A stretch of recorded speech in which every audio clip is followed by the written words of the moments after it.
मोदी सरकार के आखिरी पूर्ण बजट में मिडिल क्लास को राहत नहीं, लेकिन किसान पर मेहरबान सरकार। टैक्स स्लैब में बदलाव नहीं, क्या 40,000 की मामूली छूट से राहत मिलेगी? रोजी रोटी के लिए परेशान किसानों की आय 2022 तक कैसे होगी दोगुनी? 2 करोड़ नौकरियों का वादा करने वाली सरकार क्या 70 लाख नए रोजगार दे पाएगी? क्या कंपनियों को बड़ी छूट देकर रोजगार को रफ्तार देना चाहती है सरकार? तो मोदी सरकार का आखिरी पूर्ण बजट आज आ गया। इसके बाद सीधे चुनाव में जाना है, उस वक्त वोट एंड अकाउंट होगा। अरुण जेटली जी ने आज लगातार अपना 5वां बजट पेश किया है। पहला जो बजट था वो 2014 में आया था, जब पूरी सरकार आ गई थी बहुमत के साथ। उससे पहले वोट एंड अकाउंट हुआ था। इस तरह से उन्होंने 5 बजट पूरे कर लिए हैं। आखिरी में वोट एंड अकाउंट होगा, पर वो सरकार के खर्चे के लिए होता है। उसके बाद हम चुनाव में चले जाएंगे। तो ऐसे में किसको क्या मिला, ये बहुत महत्वपूर्ण बात है। और यही देखते हैं कि बजट की 20 बड़ी बातें क्या हैं। आइए सबसे पहले देखते हैं।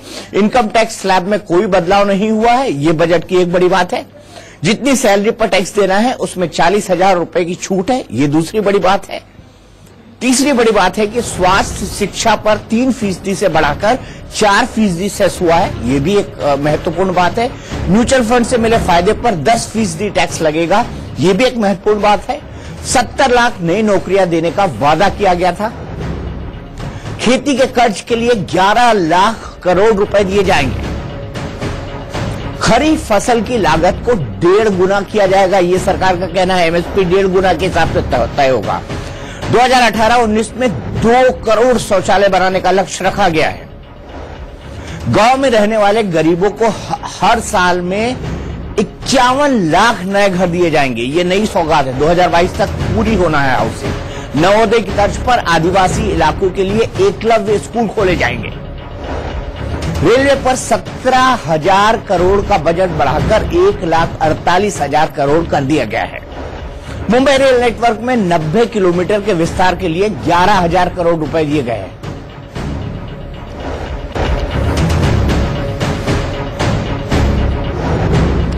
तो मैं अपने एक बड़ा पैनल है, विस्तार से हम बात करेंगे कि क्या किसानों के अच्छे दिन आ गए हैं और साथ ही साथ क्या इससे ग्रोथ को स्पीड मिलेगी। इन तमाम मुद्दों पर हम बात करेंगे। मैं सबसे पहले अपने पैनल को इंट्रोड्यूस कर दूं, उसके बाद हम प्रकाश जावड़ेकर जी से सीधे जुड़ेंगे। मेरे साथ मोहम्मद खान साहब हैं, जो कि कांग्रेस के स्पोक्स पर्सन है। सुदेश वर्मा है, बीजेपी के नेशनल स्पोक्स पर्सन है। विनोद पेनुली जी है, ऑयल एंड नेचुरल गैस के एक्सपर्ट है, पेट्रोलियम पदार्थों के एक्सपर्ट है। सचिन गोयल जी हैं, जो कि एक सीए है। और साथ ही साथ मेरे साथ जेसी चौधरी जी जुड़ गए हैं, जाना माना चेहरा है, आकाश इंस्टीट्यूट उन्होंने शुरू किया, वो उसके फाउंडर है। अरुण नागपाल जी हैं, को फाउंडर है मृदा ग्रुप, जो कि होलिस्टिक रूरल के लिए काम करता है। रूरल के लिए काफी कुछ है इस बजट में। वीएम सिंह साहब है, जाना माना चेहरा है, किसानों के हक की आवाज उठाते हैं। मैं इनको किसान नेता बिल्कुल नहीं बोलूंगा, क्योंकि राजनीति आप पे सूट भी नहीं करती वीएम सिंह साहब। सबसे पहले हम चलते हैं प्रकाश जावड़ेकर जी के पास और प्रकाश जावड़ेकर जी से सीधे जुड़ने की कोशिश करते हैं। सीधे चलते हैं प्रकाश जी के पास। प्रकाश जी, ये बताइए कि मोदी सरकार का ये आखिरी पूर्ण बजट है, क्या आपको वोट दिला पाएगा?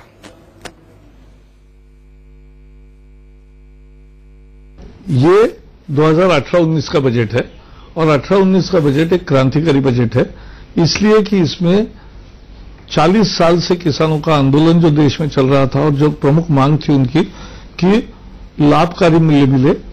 और लाभकारी मूल्य कैसा, तो स्वामीनाथन जी ने बताया था, वो सबको मान्य था कि लागत मूल्य और उससे 1.5 गुना मिलना चाहिए। और ये कांग्रेस ने डिनाई किया था। मैं हर बार राज्यसभा में पूछता था यूपीए के जमाने में कि ये मांग का क्या हुआ, तो वो लिखते थे कि हाँ ये मांग है, ये रिकमेंडेशन है, लेकिन however it has not been accepted by the government. तो सरकार स्वीकार नहीं करती थी वो मांग। हमारे 14 के चुनावी घोषणा पत्र में भी थी, हमारी एक कमिटमेंट थी। हमने उसके बहुत सारी 3 साल में कदम उठाए और इस साल ये घोषणा भी की। तो अब आने वाले खरीफ सीजन के जब प्राइसेस घोषित होंगे तो आप देखोगे कितना बड़ा अच्छा इजाफा होता है और किसान का ये सशक्तिकरण है, एम्पावरमेंट है। यही किसान की मांग थी। दूसरी बड़ी बात प्रकाश जावड़ेकर जी, आपने 3 कॉन्स्टिट्यूएंसी में एक मेडिकल कॉलेज खोलने की बात करी है। मैं आपसे यह जानना चाहता हूं कि इतने सारे कॉलेजेस के लिए, इतने सारे हॉस्पिटल्स के लिए इंफ्रास्ट्रक्चर कैसे आएगा? क्योंकि हमने देखा कई जगह एम्स बन गए हैं लेकिन वहां डॉक्टर्स नहीं है, ये कैसे हो पाएगा?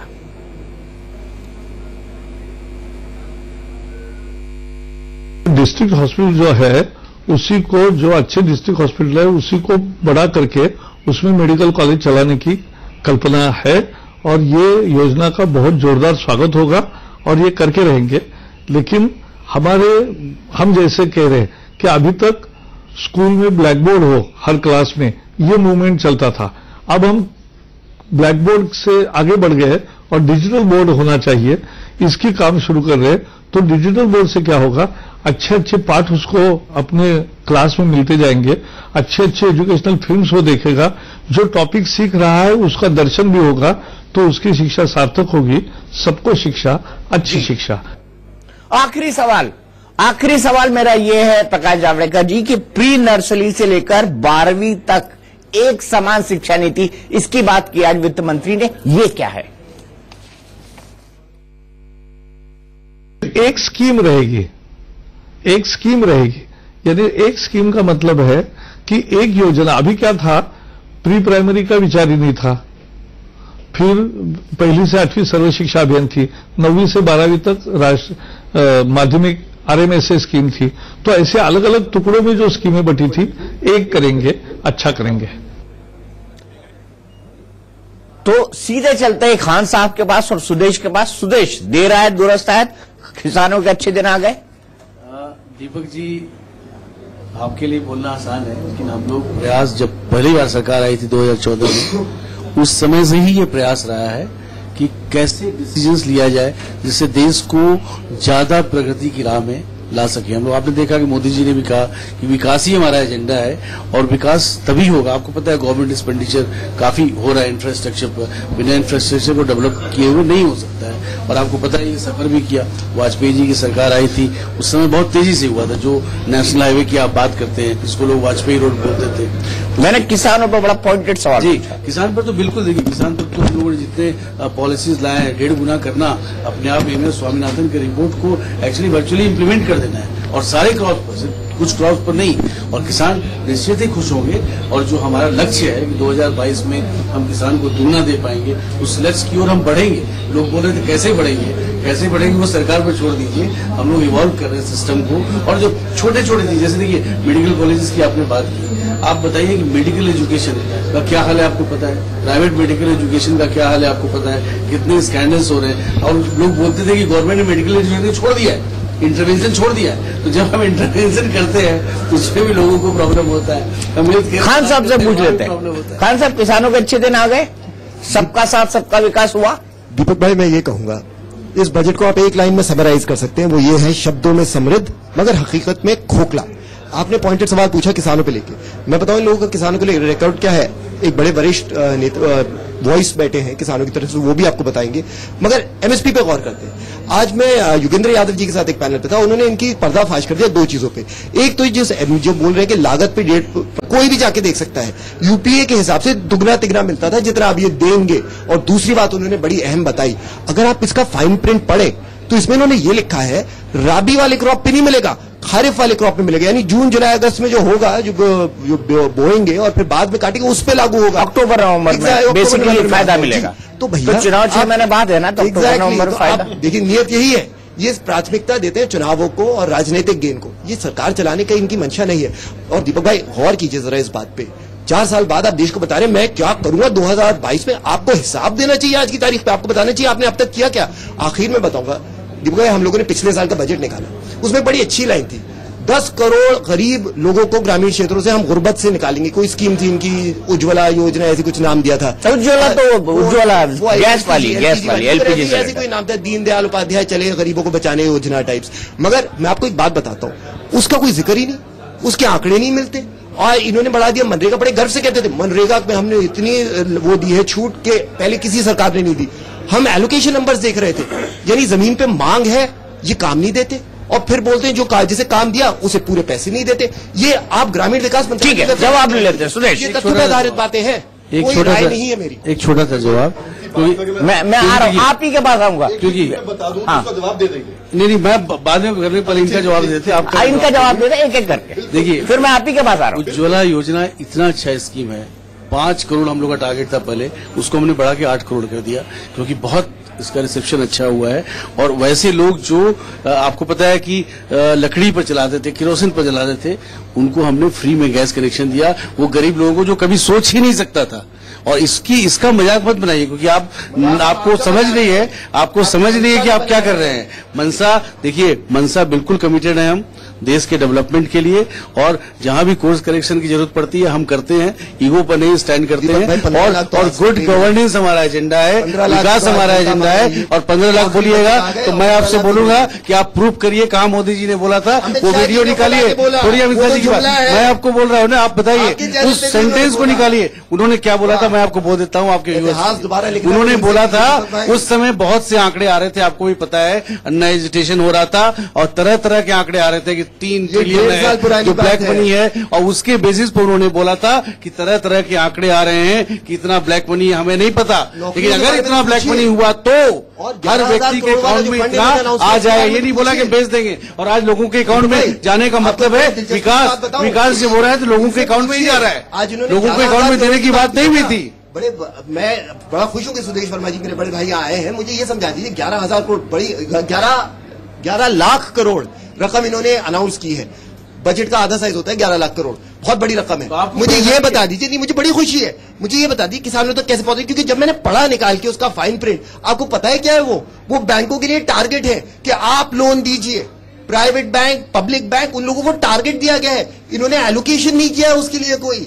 तो आप किस चीज की वो ले रहे हैं क्रेडिट, किस चीज का श्रेय ले रहे हैं आप लोग? सुरेश एक मिनट, हम इस वाद विवाद में लगे रहेंगे। वीएम सिंह साहब आपसे किसानों पर एक बड़ा पॉइंटेड सवाल पूछना चाहते हैं। वीएम सिंह साहब, मैं केवल बताना चाह रहा हूं, अभी आपने कहा कि 11 लाख 8 लाख की बात, 8 लाख तो यूपीए ने भी किया था, उस समय भी नहीं निकला था। ये एक किसानों को कर्ज देने की परंपरा बन गई है, उसको इतना भारी उसे कंधा कर दो कि आत्महत्या कर ले। किसान से मेरे ख्याल सबके सब जो है दुखी हैं इस देश के अंदर। मैं केवल आपको बताना चाहूंगा एमएसपी के बारे में। अभी बहुत अच्छा लगा जावड़ेकर जी को सुनकर, उन्होंने दिखा भी दिया और जो मैंने कहना था उन्होंने कह भी दिया। उन्होंने कहा मैंने बार बार पूछा था कि भाई कब करोगे पूरा, क्योंकि 2007 में 15 अगस्त 2007 में लागू करना था स्वामीनाथन कमीशन की रिपोर्ट को, 6 में आई थी, मनमोहन सिंह सरकार ने नहीं किया। ठीक है, उनका जो कहना है, मैंने पूछा, इन्होंने कहा नहीं। और देना क्या था आपको, जितनी बाकी चीजें उखाड़ के ले जाइए वापस, केवल एक चीज के ऊपर है, वो है लागत का 1.5 गुना हम देंगे आपको समर्थन मूल्य के हिसाब से। वो लागत क्या है क्लैरिफाई किया गया है, C2 है। C2 ये आपने क्या किया, C2 और A2 के अंदर हेरफेर डाल रहे हैं, अभी नहीं डाल रहे। जावड़ेकर जी ने जो कहा अगर उनकी बात मानेंगे तो C2 है, अगर अरुण जेटली की बात मानेंगे जो 24 जनवरी के अंदर आपने जो निकाला है अपना इश्तिहार, उसके अंदर A2 है। अब केवल आपसे एक चीज मैं केवल कहना चाहूंगा, सुप्रीम कोर्ट में आपने एक एफिडेविट दिया, पूरे इलेक्शन भर में आपने कहा हमारी सरकार आएगी तो हम जो है आपको 1.5 गुना लागत का दाम देंगे, और 2015 में सुप्रीम कोर्ट ने एफिडेविट दिया हम 1.5 गुना नहीं दे सकते। वो तो 190 संगठन जो इकट्ठे हुए हैं, जो प्रेशर है आज अजमेर का, अलवर का, पूरे देश में जो घूम रहे हैं, 10,000 किलोमीटर घूमा हम लोगों ने, किसान को इकट्ठा किया पहली बार 40 साल के अंदर। ठीक है, उसका प्रेशर आपका पॉइंटेड सवाल हो गया। सुरेश मैं इसका जवाब लूंगा, सभी चीज मतलब गागर में नोट करके आप रखिए। मैं एक ब्रेक ले रहा हूं, क्विक ब्रेक लेते हैं, उसके बाद मैं आऊंगा और आपको जवाब देने का मौका होगा, फिर मैं पैनल को खोलूंगा डिस्कशन के लिए आगे के। ब्रेक।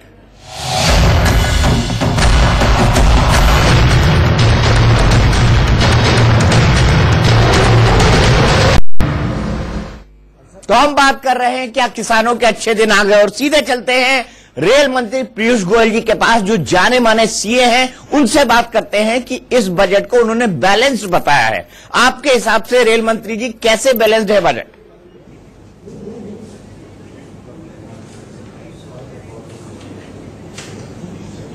मैं समझता हूं कि कई वर्षों के बाद एक ऐसा बजट आया है जो सरकार की जो टर्म रहती है 5 साल की, उस 5 साल के टर्म के आखिरी वर्ष में भी सरकार ने कोई राजनीति नहीं की, फिस्कल प्रूडेंस को मेंटेन किया और समाज के हर वर्ग को लाभ पहुंचे ऐसा सुनिश्चित किया।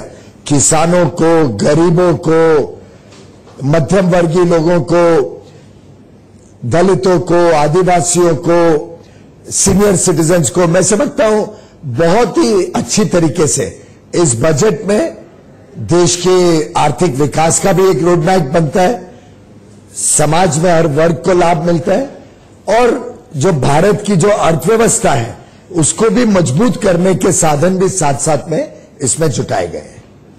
पीयूष जी, अगर हम किसानों की बात करें, हम कह रहे हैं किसानों के अच्छे दिन आ गए, लेकिन किसान एक सवाल उठा रहे हैं कि जो मिनिमम सपोर्ट प्राइस है वो बाजार और एमएसपी के हिसाब से तो तय होगा, लेकिन ये लागत का होगा या एक्चुअल कीमत का होगा?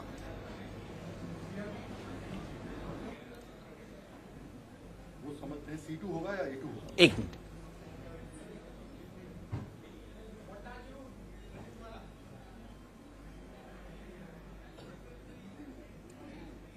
पीयूष गोयल जी का से तकनीकी दिक्कत के कारण उनका फ्रेम थोड़ा फ्रीज हो चुका है, फिर से उनके पास जाने की कोशिश करेंगे। लेकिन सिंह साहब, आपका जवाब लेता हूं सुदेश से। 10 सेकंड, मेरे पास वक्त नहीं है, बिल्कुल सबके पास जाना है। मैं केवल पूछना चाहूंगा आपसे, आपका मन चेंज हो गया, परिवर्तन हो गया, एफिडेविट के बाद आपने कर दिया, बड़ा अच्छा किया। अब रबी से आपने नहीं किया, आपने खरीफ से किया। आप केवल इतना बताइए, आप मानते हो किसान पिट रहा है, फिर भी आप खरीफ से कर रहे हो, इस दरमियान रबी और खरीफ में जो लोग सुसाइड करेंगे उसका जिम्मेवार कौन होगा? देखिए, एग्रीकल्चरिस्ट को एम्पावर करना हमारा एजेंडा रहा है। इसमें हमें एजिटेशन से सीखने की जरूरत नहीं है। बीएम सिंह साहब बहुत बड़े किसान एजिटेशनिस्ट हैं, उनके लिए काम भी किए हैं। पूरा क्रेडिट जाता है इशू को जो बनाता है। आपने C2 की बात की, आप एक बार C2 क्या है? C2 है, एक तो कॉस्ट ऑफ प्रोडक्शन हो गया, दूसरा फैमिली में जो लेबर इन्वॉल्व है उसका कॉस्ट। सुदेश, मैं 1 मिनट रोकूंगा, यही बात मैं पीयूष गोयल जी से कर रहा था। पीयूष गोयल जी वापस जुड़ गए। ये A2 है या C2 है? पीयूष जी, आप बता सकते हैं क्या?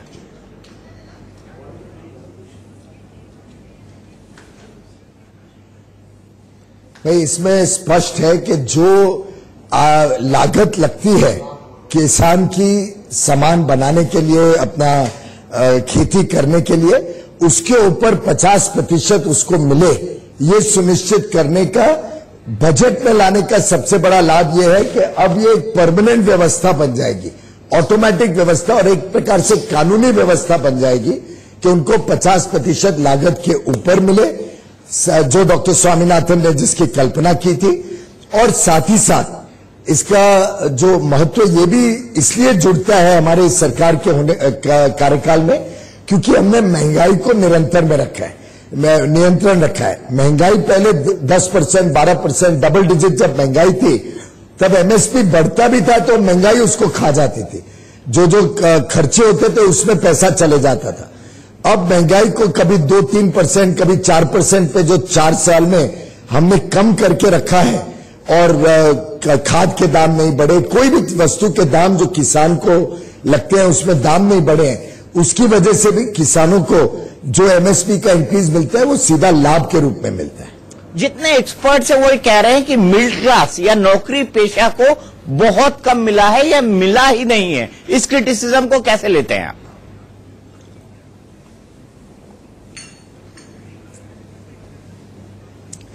मैं समझता हूं कि मिडिल क्लास को जो स्टैंडर्ड डिडक्शन जो नौकरी करते हैं, आखिर आज दीपक जी आपके यहाँ पे इतने हजारों लोग, cameraman, back office boys, staff, OB van, guest coordinator, आपके जो सब इलेक्ट्रॉनिक संभालते हैं, इन सब लोगों को 40,000 रुपए तक का स्टैंडर्ड डिडक्शन तो सीधा लाभ ही है ना।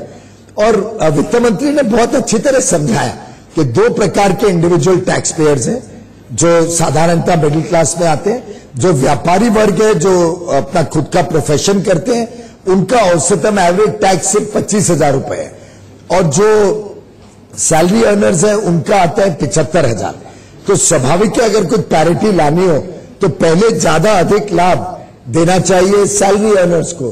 तो इसलिए सैलरी अर्नर्स को, और छोटा मोटा नहीं, सीधा 40,000 रुपए का स्टैंडर्ड डिडक्शन, तो मैं समझता हूं एक बहुत महत्वपूर्ण लाभ है मिडिल क्लास को। साथ ही साथ आप पूरे 4 साल के अगर कार्यकाल देखें तो टैक्सेशन में इतने बदलाव, इतने सुधार ला के आज लगभग 7-8 लाख रुपए तक की इनकम जिसकी होती है उनको कोई टैक्स का बर्डन नहीं पड़ता है। पीयूष जी, आप थिंकिंग टैंक रहे हैं सरकार का, खासकर इकोनॉमिक मामलों में। मैं आपसे ये जानना चाहता हूं, क्या पेट्रोल डीजल को जीएसटी के दायरे में लाने की कोशिश हो रही है?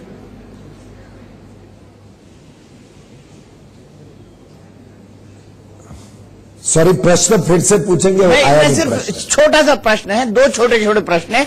क्या पेट्रोल डीजल को जीएसटी के दायरे में लाने की तैयारी हो रही है? क्योंकि अपोजिशन यही मांग करता है कि इसको जीएसटी में ले आया जाए।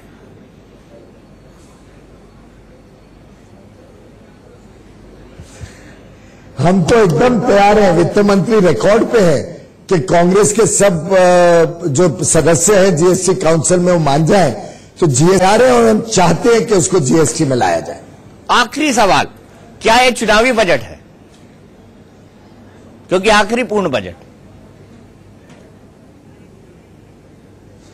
वही तो मैंने कहा कि चुनावी बजट वो होता है जो कांग्रेस ने 2008 में किया था, जहां फिस्कल डेफिसिट 2.5% कहा गया था और 6.1% हुआ। चुनाव के पहले लूट मचा दी एक प्रकार से चुनाव जीतने के लिए, और देश को उसका भुगतान 5-6 साल तक उसके बाद करना पड़ा। वो चुनावी बजट होता है। 2013-14 में फिस्कल डेफिसिट 4.5% था, महंगाई 10-12% थी, करंट अकाउंट डेफिसिट में नुकसान था। उस समय पे जब पैसा लुटाया जाता है सरकार द्वारा, वो चुनावी बजट होता है। हमारी सरकार ने फिस्कल कंसोलिडेशन और मैक्रो इकोनॉमिक स्टेबिलिटी पे इतना बल दिया है कि इस टर्म का, हमारी पहली टर्म का आखिरी साल होने के बावजूद हमने फिस्कल कंसोलिडेशन और रोड मैप को खराब नहीं होने दिया। बहुत अच्छी तरीके से भारत की अर्थव्यवस्था को मजबूत बनाने में ये साल का भी बजट इस्तेमाल किया है, और मुझे पूरा विश्वास है इस देश की समझदार जनता प्रधानमंत्री मोदी जी और वित्त मंत्री अरुण जेटली जी को सराहना भी करेंगे, और फिर एक बार आशीर्वाद देंगे इनको कि ये ईमानदारी का बजट है, इसमें चुनावी जरा भी कोई चीज मुझे दिखती नहीं है। चलिए, बहुत बहुत शुक्रिया पीयूष जी। मुझे पता है आपके पास वक्त कम है, आपने हमको वक्त दिया, वरना मैं आपसे पूछता कि रेलवे भी अब पूरे देश पे ब्रॉड गेज होने जा रहा है, तो उससे भी कितना असर पड़ेगा इंफ्रास्ट्रक्चर में, उस पर हम फिर कभी बात करेंगे। आपका आज जुड़ने के लिए, बजट पे बात करने के लिए हमसे बहुत बहुत शुक्रिया। मैं एक थोड़ा सा बोल दो। जी बिल्कुल बोलिए, बिल्कुल। दीपक जी, एक सिर्फ जाते जाते रेलवे का आपने जिक्र किया। रेलवे में 1.5 लाख करोड़ का निवेश, कैपिटल एक्सपेंडिचर इस साल होने जा रहा है। 2013-14 में मात्र 50,000 करोड़ था, 3 गुना मात्र 4 साल में। और जितना पैसा मोदी जी के 5 वर्ष के कार्यकाल में होगा, उतना पैसा पिछले 20 सालों में खर्चा नहीं हुआ होगा। और एक प्रकार से आधारभूत सुविधाएं बढ़ेंगी, सेफ्टी सुरक्षा बढ़ेगी, नई लाइनें, डबलिंग, ब्रॉडगेज बढ़ेगा। मुंबई में जहां पे 1/3 रेल पैसेंजर्स है, वहां 50,000 करोड़ रुपए का निवेश करके मुंबई में पैसेंजर्स को सुविधा, सुरक्षा और एक प्रकार से एक नया पैसेंजर एक्सपीरियंस देने जा रहे हैं। बैंगलोर में 17,000 करोड़ रुपए लगा के बैंगलोर में एक सबर्बन रेलवे पूरा डेवलप होगा। आप जानते हो बैंगलोर में 2 घंटे लगते हैं किधर जाने के लिए। तो एक प्रकार से फ्यूचरिस्टिक रेलवे का विजन, इसको एक अति आधुनिक और मॉडर्न रेलवे, सेफ रेलवे बनाने का इस सरकार ने कल्पना और योजना बनाई है। पीयूष जी, बहुत बहुत धन्यवाद हमसे बात करने के लिए। आप हमसे जुड़े, आपने हमसे बात की, इसके लिए बहुत बहुत धन्यवाद। सुदेश, किसानों पर आपका सीधा जवाब। आप बात कहते मंत्री जी ने बहुत अच्छा जवाब दे दिया है और उसके कुछ कहने के लिए रहता नहीं है, क्योंकि स्वामीनाथन कमेटी का जो स्पिरिट था, उस स्पिरिट को हमने इम्प्लीमेंट किया है। और हमारा जो कमिटमेंट है, देखिए, ये तो सिर्फ ये चीजें जो दिखता है, इसकी चर्चा नहीं होती है। सॉयल हेल्थ कार्ड, जिससे किसान को समझ में आ जाए कि उसे क्या बोना है, जिससे प्रोडक्टिविटी बढ़ेगा। नीम कोटेड यूरिया की स्मगलिंग नहीं हो सकती, वो यूरिया उसको सस्ते दाम मिल रहा है, जिनकी बात उन्होंने की मंत्री जी ने। इनपुट कॉस्ट रिडक्शन, उसके बाद कंट्रोल ऑन इन्फ्लेशन, और उसके बाद अगर आप एमएसपी गारंटी करते हैं 1.5 गुना, तो किसान खुश होंगे, ऐसा लगता है ना। सुलेमान, मुझे सब गेस्ट के पास जाना है। मैं सीधे अनुराग बत्रा जी के पास आता हूं। बिजनेस वर्ल्ड के एडिटर इन चीफ है अनुराग बत्रा जी। अनुराग जी, क्या ये बजट ग्रोथ को बढ़ावा देगा? ये सबसे बड़ा सवाल है। देखिए, अभी जहां हमारी इकोनॉमी है, यहां चाइना 2000 में था। हमारी GDP is about $1900 and hopefully ये बजट से $2000 के ऊपर जाने की आशा है। तो एक नेचुरल ट्रेजेक्ट्री है ग्रोथ की इंडिया की। सो वो growth governments can accelerate, governments उसमें इजाफा कर सकती है, बट वो ग्रोथ एक नेचुरल ट्रेजेक्ट्री है, मैं ये कहना चाहूंगा। तो हम राइट पाथ पे है। Government can be a catalyst, but वो ग्रोथ एक ऑटोमेटिक ग्रोथ है, मैं ये कहना चाहूंगा। नाउ अब बजट की बात करते हैं। ये बजट, सवेरे से बजट पे हर जगह चर्चा हो रही है। ये बजट जो 2 करोड़ मिडिल क्लास है उनके लिए नहीं है। ये बजट है 200 करोड़ जो फार्मर्स है, जो दलित है, जो आदिवासी है। तो बजट चाहे सरकार माने या ना माने, ये बजट काफी चीजों को बैलेंस करके किया गया, और उसमें इलेक्शन पे नजर जरूर है। बिकॉज अगर आप पास्ट इलेक्शंस देखें तो फार्मर्स से बैकलैश रहा है, बहुत सारी सेगमेंट जिनको आज एड्रेस किया गया है उनसे बैकलैश रहा है। सो ये बजट एक बैलेंस बजट है, बट बजट से ज्यादा आशा थी, मिडिल क्लास को ज्यादा आशा थी, बिग बैंग रिफॉर्म्स में ज्यादा आशा थी। मुझे मालूम है कि इंफ्रास्ट्रक्चर के लिए आउटले किया गया है, मुझे मालूम है कि वाईफाई लाने की, रूरल हॉटस्पॉट्स, तो एक रूरल इकोनॉमी को रखते हुए करा किया है, जो अच्छी बात है। लेकिन इसमें इलेक्शन पे निगाह जरूर है। ओवरऑल अच्छा बजट है। क्या ज्यादा किया जा सकता था? हाँ। और 3 क्षेत्रों में, जो 3 क्षेत्रों में आशा थी, एक तो middle class was looking for more tax breaks, वो नहीं हुई, पहला। दूसरी बात, हेल्थ केयर स्पेंडिंग का आउटले दे दिया गया है, बट वो आएगा कहां से?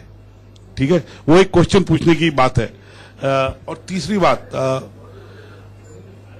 एक डिजिटल इंडिया की बहुत टाइम से बात हो रही है, एक स्किल इंडिया की बहुत, सो इसमें पैसा दिया गया है उन सब चीजों करने के लिए। बट स्किल इंडिया की तो हम 3 साल से बात कर रहे हैं, हम कहां हैं? वो उससे क्या नौकरियों पे प्रभाव पड़ा? कहा जा रहा है कि इस सबसे 30 मिलियन जॉब्स होंगी ओवरऑल, बट वो अभी तक क्यों नहीं है? ये क्वेश्चन पूछना चाहिए। ये सवाल हम जरूर पूछेंगे। और मैं ये नहीं कह रहा कि मार्केट का रिएक्शन एक बैरोमीटर है, बट मार्केट नीचे गई, राइट? सो कहीं ज्यादा आशा थी हम सबको इस बजट से, और वो आशा पूरी नहीं हुई है। आप सर, रूरल इकोनॉमी के लिए बड़ा संक्षेप जवाब चाहूंगा। रूरल इकोनॉमिक्स के आप एक्सपर्ट हैं, रूरल सेक्टर को बहुत कुछ मिल गया? डेफिनेटली, आई थिंक अगर हम इंटेंशंस की बात करें, because the budget is a statement of intent, it's a statement of policy, तो उस हिसाब से अगर हम देखें तो ऑलमोस्ट हर एक क्षेत्र में there is something very positive. Having said that, एक कंसर्न जो मैं बोलूंगा कि कहीं ना कहीं एग्जीक्यूशन, की जो होता है वो एग्जीक्यूशन, तो हमारे को ये देखना है कि जो इंटेंट है उसको हम एग्जीक्यूशन में कैसे बदलें, और उसमें 2 एरियाज में I would say that the government needs to pay attention. एक तो जो एलोकेशंस हुई हैं, अलग अलग मिनिस्ट्रीज को एलोकेशंस हुई हैं, जब आप गांव में जाते हैं, जब आप रूरल डेवलपमेंट में करते हैं, तो उनको एक होलिस्टिक अप्रोच चाहिए होता है, उनको एक सिंगल विंडो टाइप का एक अप्रोच चाहिए, जहां पे वो उनको जो भी गवर्नमेंट की तरफ से सुविधाएं हैं वो अच्छी तरह से एक्सेस कर सकें। तो वहां पे मेरे को कहीं ना कहीं I would like to see a little more intent on the part of the government to adopt that holistic approach. एक और फाइनल जो मैं कहना चाहूंगा, 85% of farmers are small and marginal farmers, तो कहीं ना कहीं हमारे को ये ध्यान रखना है कि जब हम बजट की एग्जीक्यूशन करते हैं तो कहीं ना कहीं वो इनकम डिस्पैरिटी नहीं बढ़नी चाहिए, कहीं ऐसे नहीं होना चाहिए कि स्मॉल एंड मार्जिनल फार्मर्स को जो बेनिफिट्स मिलने चाहिए वो नहीं मिले। चौधरी साहब, मेडिकल कॉलेज की हमने इतनी बात की है, मेडिकल एजुकेशन अगर मैं बात करूं तो इसके लिए क्या इतना इंफ्रास्ट्रक्चर है हमारे पास? हम सस्टेन कर पाएंगे 3 लोकसभा कॉन्स्टिट्यूएंसी में एक मेडिकल कॉलेज? मेडिकल कॉलेज के अलावा आपने शायद बंद कर दिया है इसको माइक को चेक करिए, तब तक मैं पेट्रोल पे चलता हूं। सुदेश, मैं माइक देता हूं चौधरी साहब, ये वाला माइक ले लीजिए, बोलिए। मेडिकल कॉलेज के अलावा मैं कहना चाहूंगा कि ये बजट बहुत ही एजुकेशन के पॉइंट ऑफ व्यू से बहुत अच्छा है। आज तक ऐसा बजट नहीं आया। एजुकेशन पे जो स्ट्रेस दिया गया है, टीचर्स को ज्यादा प्रोड्यूस करने का तरीका बताया है, ट्रेनिंग का बताया है, क्योंकि कोई भी मुल्क जब तक एजुकेशन अच्छी नहीं होगी वो तरक्की कर ही नहीं सकता। तो लॉन्ग टर्म प्लानिंग इसकी जो की गई है कि टीचर्स को इंटीग्रेटेड प्रोग्राम में उनको बीएड कराया जाएगा, जो पहले कभी नहीं होता था। इसका मतलब वही टीचर बनना चाहेगा शुरू से जिसका विचार होगा, ये नहीं कि बीए करके बीएड करना है, उसको 12वीं के बाद ही पता होगा मैंने टीचर बनना है। और उस पर ट्रेनिंग का बहुत सारा पैसा मार्क किया है, जो कि बहुत जरूरी है। और सबसे अच्छी चीज जो मुझे इस बजट में लगी है कि जो रिसर्च के ऊपर पैसा लगाया जा रहा है, मेडिकल और टेक्नोलॉजी के ऊपर, ये एक बहुत बड़ी चीज है, क्योंकि जब तक कंट्री में रिसर्च स्ट्रांग नहीं होगी तो हमें सारी जिंदगी बाहर के मुल्कों से मशीनें मंगानी पड़ेंगी, ठीक है, चीज मंगानी पड़ेंगी। और मेडिकल कॉलेज की संख्या जो है वो बहुत कम है देश के अंदर, जितना हमारी पॉपुलेशन है, नंबर ऑफ सीट्स बहुत कम है। 25 मेडिकल कॉलेज खुल जाए, 24 खुल जाए तो भी कम है। अब ये एक एफर्ट्स बहुत अच्छे हैं, प्रयास बहुत अच्छे हैं, प्रोवाइडेड कि सारा जो एलोकेशन किया गया है, जिस यूनिट में किया गया है, अगर वो सही टर्मिनल एंड तक पहुंच जाता है तो मैं समझता हूं it is a wonderful budget. ठीक है, बहुत अच्छा है। सर आखिरी सवाल आपसे, मुझे शो खत्म करने का टाइम हो रहा है। सचिन जी सॉरी, हम सुबह से बात कर रहे थे, मैं आपको यहाँ पर थोड़ा रेस्ट दूंगा। मुझे ये बताइए, पेट्रोल डीजल की कीमतों में कोई बदलाव नहीं? जो गवर्नमेंट ने किया है कि 2 रुपए घटा दिया और 3% उन्होंने जो है असेस बढ़ा दिया, इफेक्टिव केवल 1 ही रुपए तो बढ़ा, तो ओवरऑल आम आदमी के लिए तो कोई फर्क ही नहीं है 1 रुपए का। सेकेंड बात, 2014 से लेकर और 17 एक्साइज ड्यूटी असली चीज होती है। हमने 2,40,42 2.42 करोड़ रुपए एक्साइज ड्यूटी में लिए हैं, उसमें से 2.10 करोड़ तो हमने बैंकों को दे दिया एनपीए अकाउंट्स के लिए। तो हमारे पास आया क्या, 32,000 करोड़। अगर जो हमारा पैसा था आम आदमी का वहां दे दिया बैंकों में कि जो कि एनपीए अकाउंट उनके थे बड़े बड़े लोगों के लिए, तो आम आदमी के पास आए क्या पैसे? चलिए, ये सवाल है, इस सवाल को 9 बजे के शो में हम जरूर उठाएंगे। फिलहाल एक ब्रेक लेते हैं, ब्रेक के बाद बात करेंगे पॉलिटिकल चुनाव की। ब्रेक।